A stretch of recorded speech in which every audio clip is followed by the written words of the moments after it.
El día de hoy el consejo es diferencia entre la leche y la comida sólida espiritual.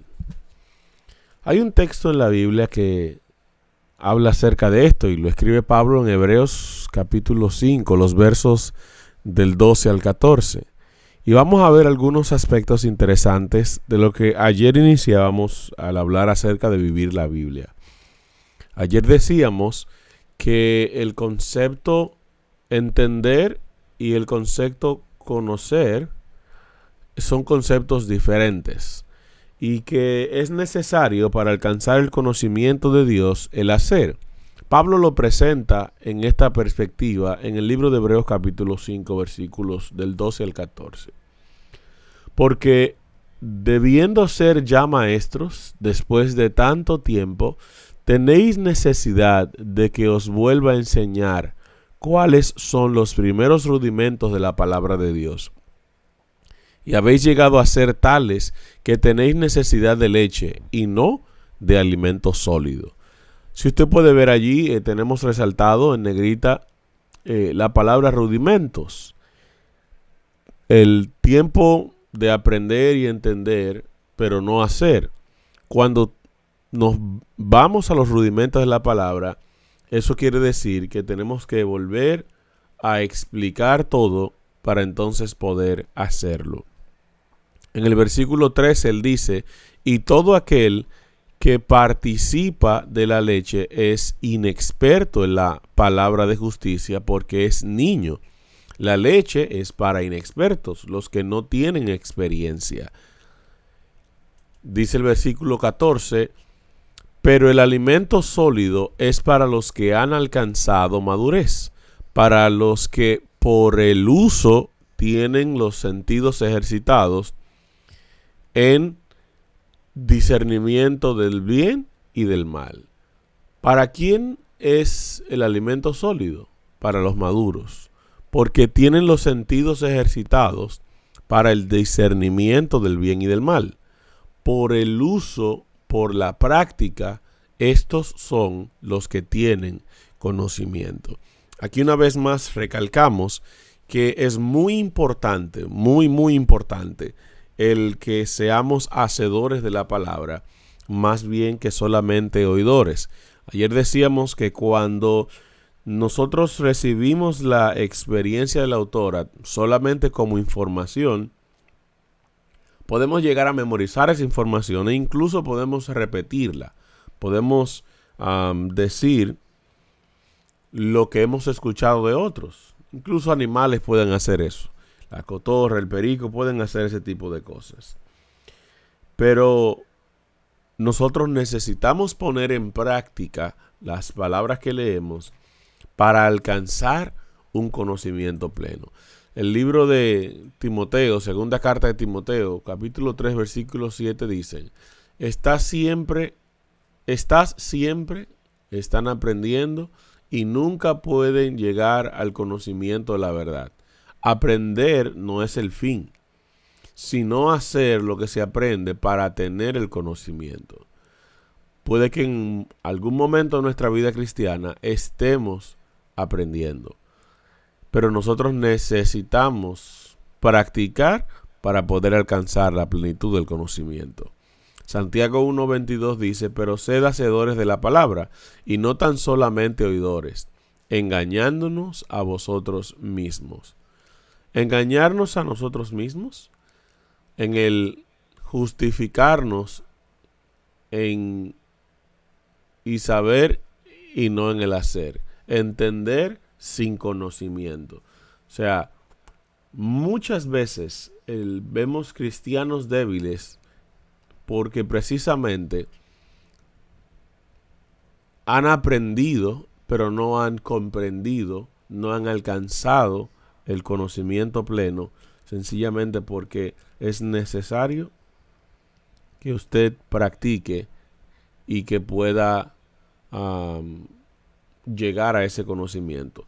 Un texto más en Santiago 4:17 dice, el que sabe hacer lo bueno y no lo hace, le es contado por pecado. Cuando usted recibe información y no la pone en práctica, sencillamente usted está haciendo lo mismo que hace aquel que obra en contra de la palabra de Dios. Cuando usted recibe la información y no la pone en práctica, usted está pecando.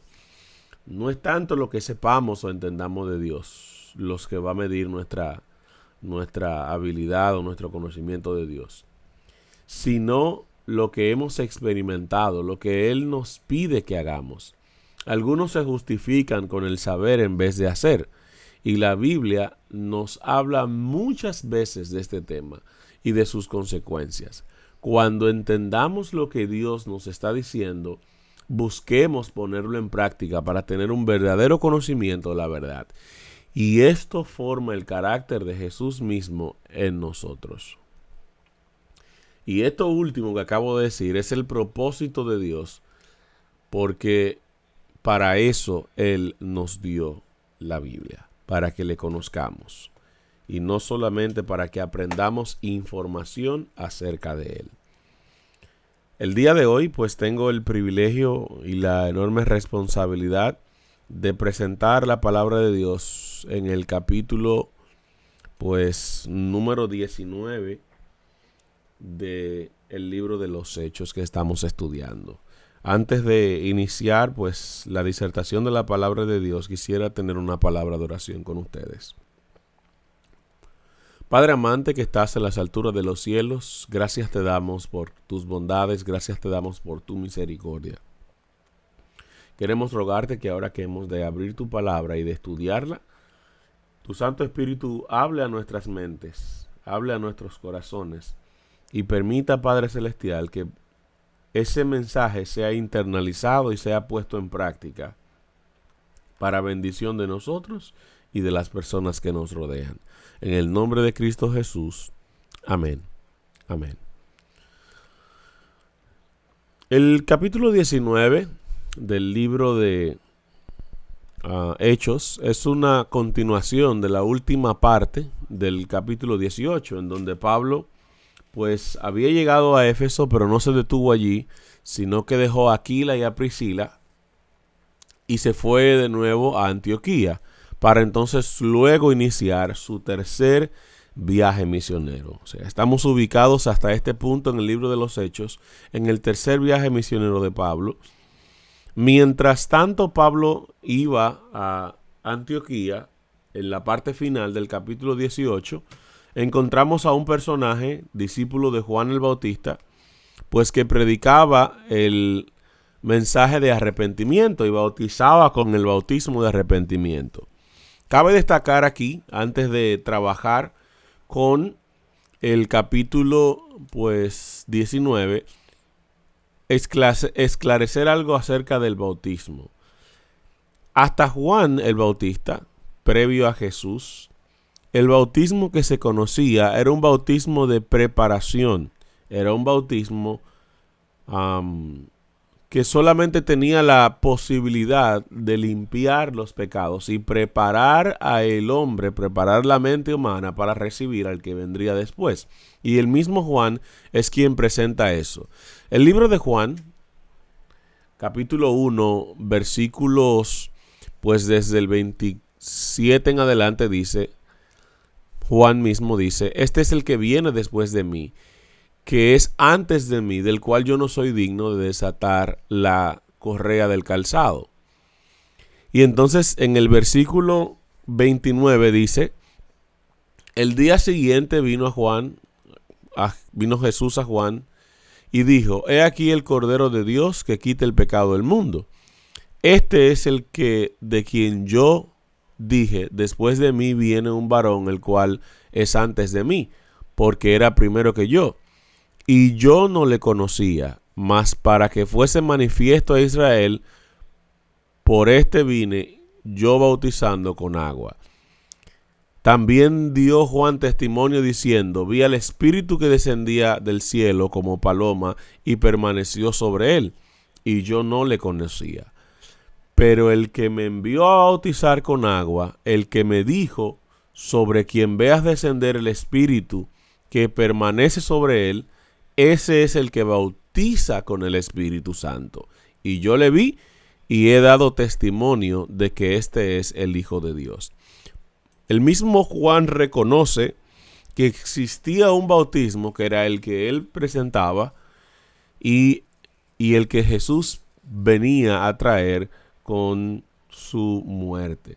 Recordemos que la venida, la llegada del Espíritu Santo a la vida humana es posible luego del sacrificio de Cristo, porque era necesario que se preparara el camino, se limpiara de pecado para que el Espíritu de Dios encontrara una habitación. Al Cristo morir en la cruz del Calvario se dan estas posibilidades y ahora no solo se recibía el bautismo por arrepentimiento, sino que también todo discípulo que era bautizado, conociendo la verdad de Cristo, recibía el bautismo del Espíritu Santo. Entonces, ¿cuál era el problema entonces en el capítulo 19? Cuando Pablo regresa de Antioquía al inicio de su tercer viaje misionero, va a distintas ciudades, pero se detiene en Éfeso. Y allí encuentra condiciones que no son usuales entre los hermanos de iglesia. Allí Pablo encuentra a personas, a algunos 12 hermanos aproximadamente, como lo dice el texto, en los cuales él vio que no tenían poder. Eran hermanos fervorosos, eran hermanos que tenían hasta donde les había permitido en la predicación de Apolos conocer, habían llegado a un conocimiento medio de la palabra de Dios, pero eran sinceros. Y Pablo, al verlos desprovistos de poder, Pablo al verlos por la necesidad del Espíritu, les pregunta: ¿fueron pues ustedes bautizados en el Espíritu, recibieron el Espíritu Santo cuando creyeron? Y ellos honestamente le dijeron: pues nosotros ni siquiera conocemos que existe un Espíritu Santo. ¿Qué es eso? Y entonces Pablo, estando con ellos, les predica y les presenta la necesidad que ellos tenían del Espíritu Santo, impone las manos sobre ellos y el Espíritu Santo descendió de manera automática. Y entonces ellos comenzaron a profetizar y comenzaron a hablar en otras lenguas. Pablo entonces, luego de haber hecho este prodigio con ellos, va a la sinagoga a la que ellos pertenecían y trata de hacer lo mismo, pero ocurre algo. Esta gente no obtemperó al llamado de Pablo, sino que lo renegaron, y Pablo duró algunos 3 meses en ese lugar y la gente en su mayoría no creyó. Y me llama la atención de que esa iglesia, esa sinagoga en lo particular, no era una sinagoga de gentiles, era de judíos, en donde Pablo comenzó la predicación. Y me llama mucho la atención porque veo muchas similitudes con los últimos 2 consejos que hemos estado dando en estos días, el día 18 y el día 19. Y tiene mucho que ver con la realidad en la que viven los cristianos el día de hoy. Hemos llegado a una condición tal de vida espiritual en la que hemos llenado nuestra cabeza de información acerca de Dios. Y al no vivir esa información, sencillamente eso ha sido información. Eso no ha producido un cambio en nuestras vidas, eso no ha producido un cambio en nuestro carácter, y eso es lo que produce la enanez espiritual y la debilidad por falta del Espíritu Santo. Y ese era el problema con el que Pablo se encontraba.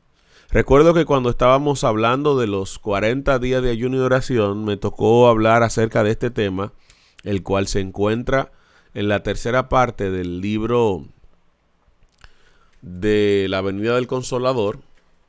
La verdadera unción del Espíritu es como se llama ese capítulo, de la escritora norteamericana Ellen G. White. Y vamos a ver, de Roy, se me va el apellido, es el autor. El capítulo dice que ninguno de nosotros podemos producir un creyente más grande o más alto que lo que nosotros hayamos alcanzado hasta la altura que nosotros tenemos. Si nosotros somos débiles espiritualmente hablando, la gente que escuche nuestro mensaje, lo más alto que podrá crecer es hasta donde nosotros hemos crecido. Y entonces, lo que ocurrió en ese momento precisamente era eso. Y que esta condición pudiera llegar a empeorar la condición del hombre, porque al escuchar y ver el verdadero mensaje de Dios, esto pudiera endurecer el corazón nuestro. Y precisamente es lo que pasó con la iglesia, la sinagoga que estaba en Éfeso. Al Pablo llegar con este mensaje distintivo, con estas obras del Espíritu Santo, él no pudo, pues, convencer a todos los que estaban allí, porque lamentablemente ellos ya habían cerrado su oído a escuchar la palabra de Dios, puesto que habían decidido quedarse en la enanez espiritual en la que ya se encontraban. Entonces, es importante que nosotros entendamos la gran necesidad que tenemos de ser bautizados con el Espíritu Santo.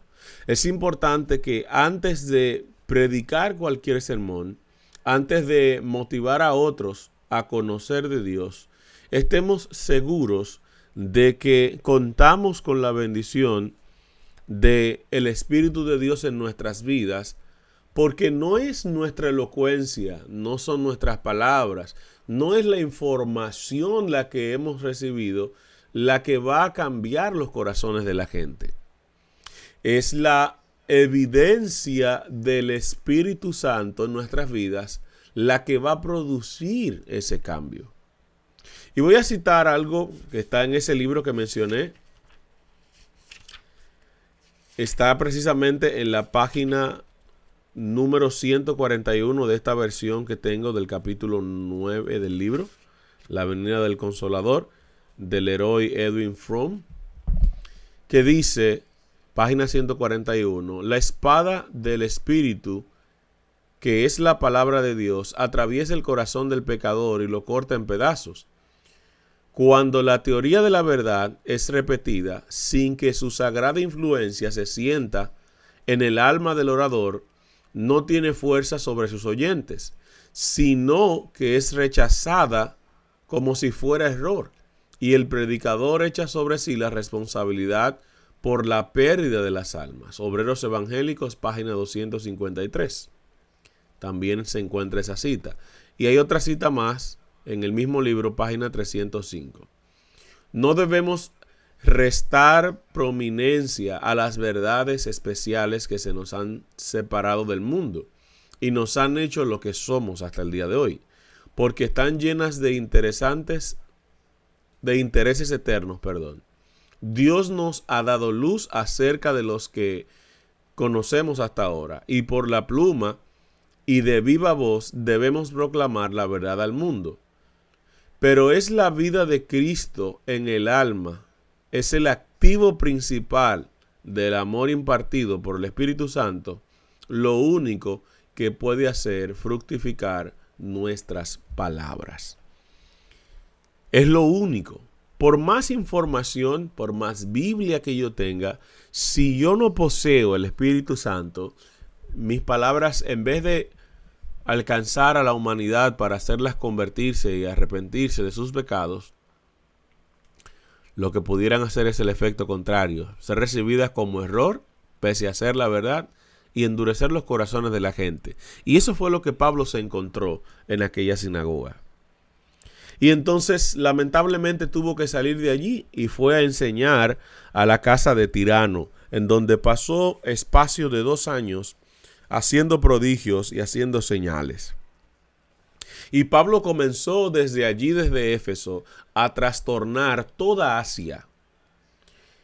Desde allí comenzó a hacer milagros, al punto de que la gente llegaba delante de él y sencillamente porque la gente tocara con su ropa, tocara con sus mantos el cuerpo de Pablo, la gente sanaba. ¿Por qué? Porque el Espíritu Santo estaba con él. Y miren algo interesante. En los versículos subsiguientes, comenzando desde el versículo 13 del capítulo 19, voy a leer textualmente, dice: pero algunos de los judíos exorcistas ambulantes, a mí me hace ruido esto, algunos de los judíos exorcistas, desde los tiempos de Moisés, la magia, la adivinación y el exorcismo estaban categóricamente condenados.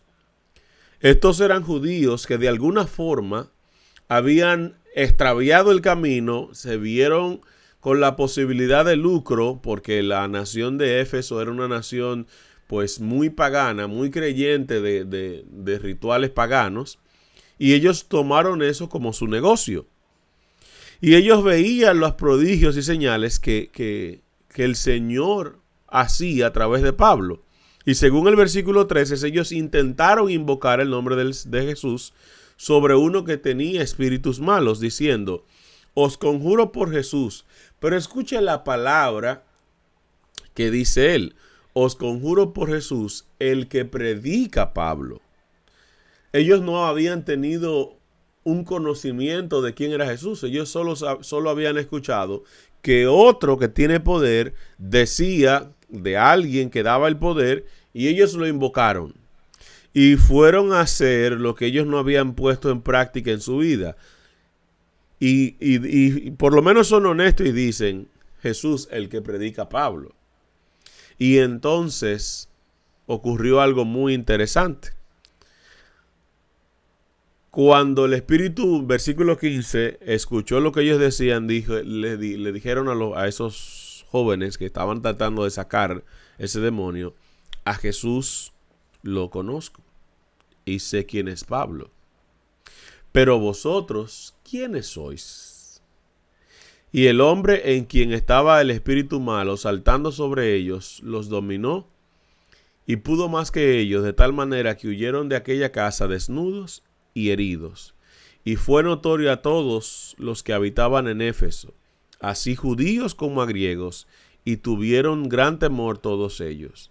Y era magnificado el nombre del Señor, y muchos de los que habían creído venían confesando y dando cuenta de sus hechos. Así muchos de los que habían practicado la magia trajeron los libros y los quemaron delante de todos.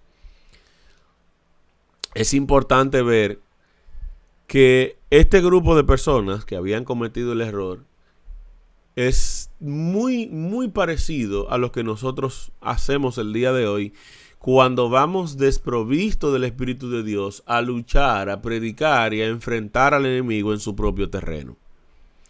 Desprovistos del poder de Dios, estamos prestos a recibir sobre nosotros la maldición que estamos intentando librar. Y esa no fue la excepción en este caso. Esto es lo peligroso que es ir a enfrentar al enemigo sin haber recibido la provisión adecuada de el Espíritu de Dios. Quizás en nuestro buen deseo, en nuestra buena fe, queremos ayudar a un amigo en problemas, a una persona que le ha dado derecho legal espiritual al enemigo para entrar en su entorno, para entrar en su casa, para entrar en su vida. Y nosotros como bonachones, como de buena fe, vamos y nos metemos en ese terreno, sabiendo que incluso nosotros no estamos preparados, porque sencillamente hemos escuchado mensajes, tenemos la teoría de lo que pudiera hacerse en una condición como esa, y no sabemos que si realmente no hemos tenido una experiencia con Jesús, si nosotros no conocemos a Jesús, sino que predicamos el Jesús que otro predica, ese mal pudiera revocarse a nosotros mismos y de alguna manera afectarnos en lo personal o a nuestras familias. Hermanos queridos, es peligrosísimo actuar en favor del Señor sin haber tenido una relación con el Señor. Recordemos que en el contexto espiritual, la falsedad, el fingimiento no son válidos. Y el diablo sabe eso.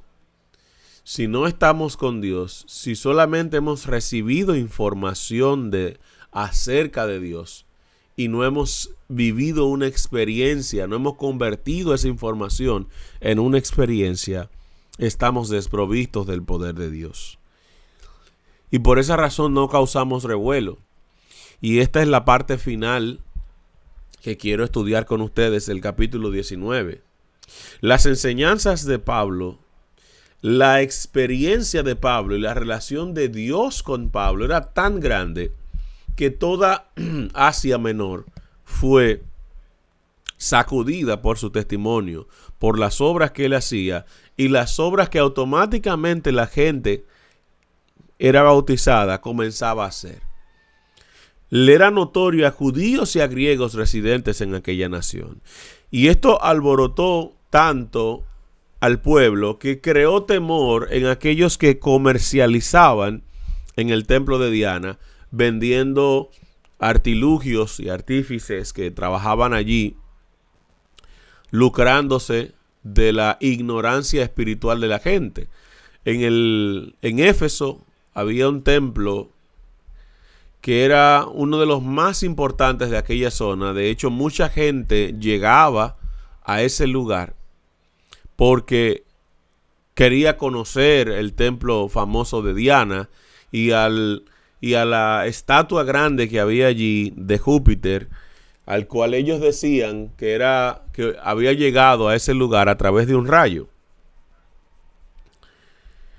Y entonces había muchos artífices allí que vendían figuras hechas con sus manos de esos santos. Y ellos estaban preocupados porque ellos decían: óyeme, este hombre llegó a trastornar a toda Asia y nuestro negocio corre el peligro de desaparecer. Y ellos están conscientes de que ellos negociaban con la superstición de la gente.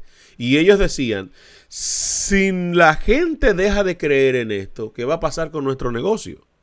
E intentaron afectar el ministerio de Pablo. Intentaron de manera ilegal, pues, decir que Pablo traía un mensaje extraño y que no era propio de la región. Uno de los cabecillas de esto era llamado Demetrio. Pero como Dios defiende a sus hijos, alguien apareció y dijo: si ustedes quieren resolver este problema, vayan a una audiencia y háganlo de manera como se debe, háganlo de la manera correcta. Aquí hay una lección muy importante para cada uno de nosotros, y es una lección que debe llevarnos a reflexionar. Es una lección que debe llevarnos a ver si realmente estamos conformados con este siglo. Si lamentablemente nuestra predicación, nuestras obras no están produciendo persecución por parte de aquellos que son contrarios a nuestra fe, sino que por el contrario pasamos sin ton ni son, como decimos los dominicanos, si pasamos desapercibidos delante de la gente, si la gente no puede identificar en nosotros algo diferente, entonces estamos faltos de poder. Cuando somos llenos del Espíritu Santo de Dios, es notorio a todo el mundo, y sobre todo a aquellos que son contrarios a la obra de Dios, porque ellos van a intentar deshacer nuestras obras hablando mentiras, hablando calumnias y hablando falsedades. Es necesario que nosotros nos llenemos del Espíritu de Dios para que la gente pueda ver lo que realmente Dios puede hacer, de que la gente pueda conocer el poder de Dios. Pero si nosotros nos seguimos mostrando débiles, seguimos mostrándonos con falta de experiencia con Dios, lamentablemente, eso no va a ocurrir. Lo que ocurrió en el templo de Diana no va a ocurrir en nuestras vidas, porque sencillamente los que son contrarios a la obra de Dios no nos ven como enemigos, sino como aliados. Y eso es un peligro. Hay un mensaje que Pablo decía en Éfeso y está escrito en el mismo libro de Éfeso, capítulo 5, los versículos del 14 hasta el 20, y dice Pablo: por lo cual dice, despiértate tú que duermes, y levántate de los muertos, y te alumbrará Cristo. Mirad pues con diligencia cómo andéis, no como necios, sino como sabios, aprovechando bien el tiempo, porque los días son malos. Por tanto, no seáis insensatos, sino entendidos de cuál sea la voluntad del Señor. No os embriaguéis con vino, en el cual hay disolución.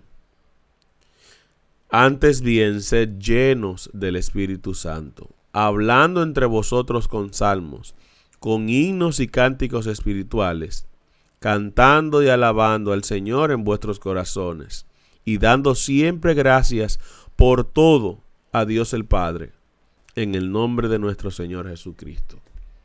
Y ese es el mensaje para cada uno de nosotros. Esta es una iglesia muy importante. Esta iglesia, si vamos al mensaje de Apocalipsis, representa a la primera de las 7 iglesias y marca los hitos para una etapa de la iglesia. Esta iglesia ponía los cimientos de lo que es vivir en el poder de Dios. Y quiero leer, ya como última cita, eso que dice Apocalipsis capítulo 2 acerca de las condiciones de esta iglesia.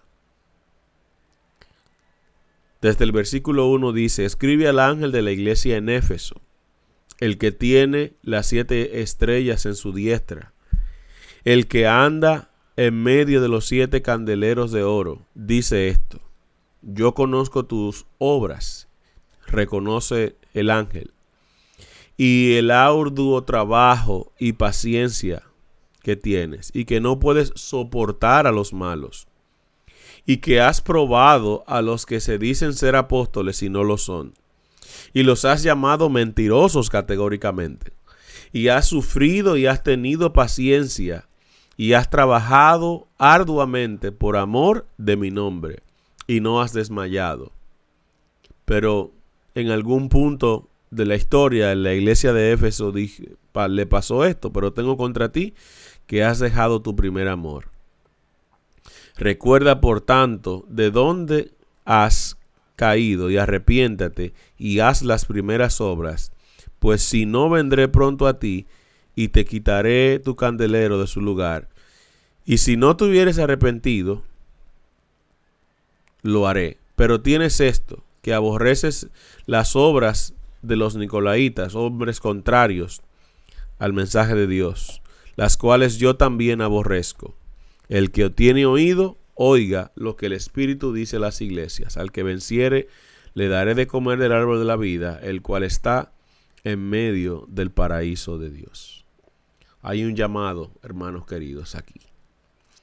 Y es que regresemos a esa senda antigua de la iglesia primitiva, cuando los hombres de Dios eran llenos del Espíritu Santo y trastornaban el mundo donde quiera que pasaban. Nosotros hemos puesto límites al poder de Dios y hablamos diciendo que eso es un evento que podrá ocurrir algún día en el futuro. El poder de Dios siempre ha estado disponible para el hombre. Es el hombre que se ha alejado de Dios y por lo tanto no tiene poder. En el amor de Jesús te motivo, a ti que me escuchas, donde quiera que estés, ora al Señor Jesús, pídele del poder del Santo Espíritu, ábrele tu corazón y permite que Él haga la obra que tiene que hacer en tu vida. Oremos. Amante Padre, gracias te damos porque ejemplos vemos en la iglesia de Éfeso, de gente quizás común como nosotros.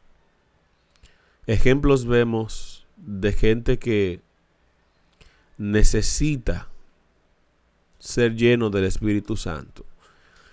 Que como los 12 hermanos que estaban allí, tenemos el conocimiento de la palabra de Dios, tenemos el deseo de hacer el bien, pero estamos necesitados del poder que solamente tú puedes dar.